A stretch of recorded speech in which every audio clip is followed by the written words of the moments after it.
everyone, and welcome to That Comic Guy's Top 5 Books of the Week.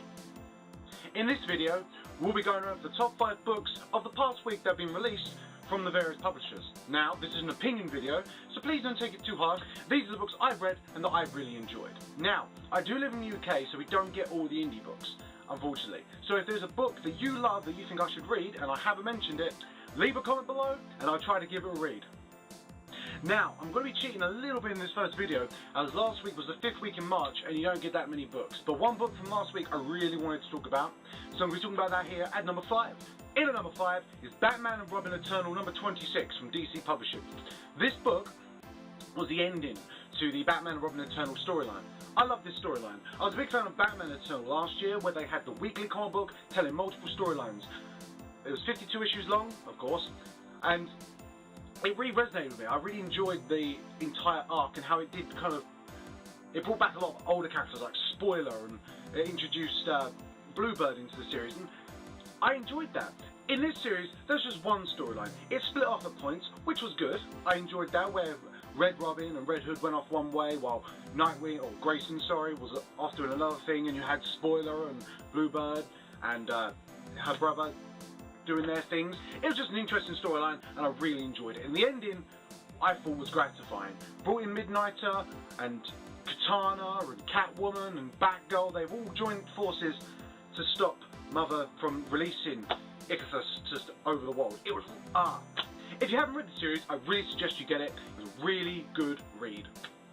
In at number 4 this week, actually from this week, is Spider-Woman Alpha number 1. This starts off a Spider-Woman Alpha storyline between Silk, Spider-Gwen and Spider-Woman. Written by Robbie Thompson and published by Marvel, it was an okay read. I love Robbie Thompson. I think he does real good work. I actually read Silk on the monthly. I don't read Spider-Gwen or Spider-Woman myself, as I'm not a big fan of those characters. I loved Silk when or Cindy Moon when she came out in Spider-Verse, and when they gave her own series I kind of had to read it. Then of course they ended that for Secret Wars and started up again. Great, I enjoy reading it, and I like the character. I think her ineptitude is it's quite an interesting thing to read about. This book, Robbie Thompson does what he normally does. It's a lot of action. It's action-packed. It's funny. It's got everything you want in the comic book. Unfortunately, the artwork for me was a real big letdown.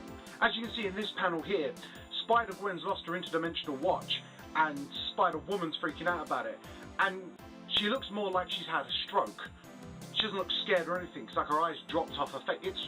I'm not a fan of this artwork. I know some people might be, but for me, it just wasn't cutting it. The cover, on the other hand, that's by J. Scott Campbell. Beautiful. Love that cover. Had to get the variant. Much better than the actual cover. In at number 3, we've got Assassin's Creed issue 7 from Titan Publishing. I'm enjoying the Assassin's Creed series, and recently they started the Templar series as well, which I'm quite happy about.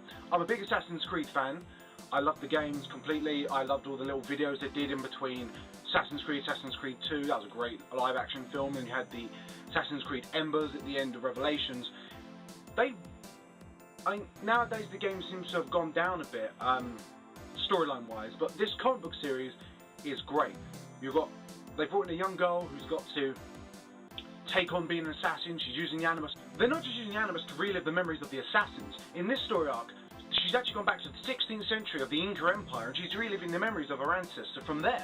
That was a really nice touch for me. As an Assassin's Creed fan, it's great to see the fact that the Animus is not just used for finding pieces of Eden and things like that. They're actually using it to solve something. I'm not going to say too much because I don't want to ruin the story, but if you can get a hold of it, I do suggest reading it. It's on issue 7 now, so go back, read that. And Assassin's Creed Templars came out last week. Definite reads on my list. In at number 2 is XFiles Season 11, Issue 8 from IDW Publishing. Now, I love the IDW X-Files series. I started reading straight away when they announced Season 10, Issue 1, and this has been no exception.